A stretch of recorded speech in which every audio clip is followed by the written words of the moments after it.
रवि और उसके दोस्त अंकित, नेहा और पूजा एक सुनसान गांव की यात्रा पर गए थे। गांव के बाहर एक पुरानी हवेली थी, जिसके बारे में कहा जाता था कि वहां जाने वाले कभी लौटकर नहीं आते। रात का समय, रात के अंधेरे में हिम्मत जुटाकर वे चारों हवेली के अंदर गए। हवेली खंडहर जैसी थी, टूटी फूटी दीवारें, जालें और एक अजीब सी ठंडक। अचानक दरवाजा अपने आप जोर से बंद हो गया। नेहा घबरा कर बोली, ये क्या था? अंकित ने मोबाइल की टॉर्च जलाकर इधर उधर देखा। तभी एक पुराना लकड़ी का दरवाजा खुद ब खुद खुल गया। अंदर एक पुराना झूला था, जो धीरे धीरे हिल रहा था।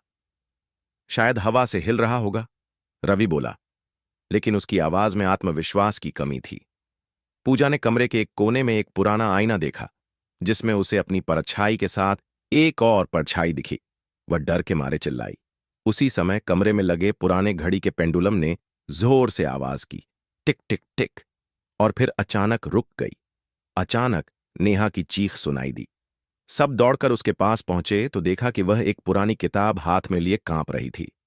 रवि ने पूछा, ये क्या है? नेहा ने कांपते हुए किताब खोली, जिसमें लिखा था, जो इस हवेली में आएगा उसे अपनी आत्मा से हाथ धोना पड़ेगा। तभी हवेली में जोर से हंसी गूंजी। एक छायामयी आकृति हवा में तैरती हुई उनके पास आने लगी। सभी की सांसें थम गईं। रवि ने झट से दीवार पर लटकी एक पुरानी तस्वीर देखी।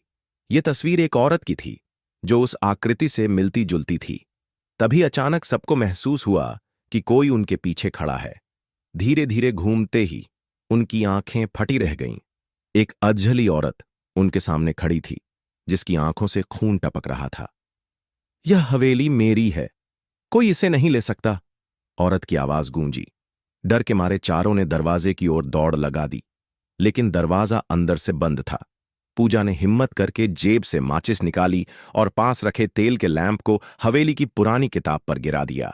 देखते ही देखते आग फैल गई। अचानक एक जोरदार चीख सुनाई दी और वह भूतिया आकृति आग में समा गई। दरवाजा खुद ब खुद खुल गया और चारों भागकर बाहर आ गए।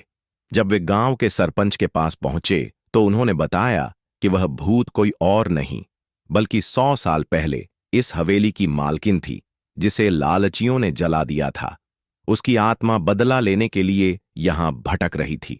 हवेली के जलने के बाद गांव में अजीब घटनाएं बंद हो गईं, लेकिन कहते हैं, अगर रात के अंधेरे में उस जगह को ध्यान से सुना जाए तो अब भी किसी के चीखने की आवाज आती है।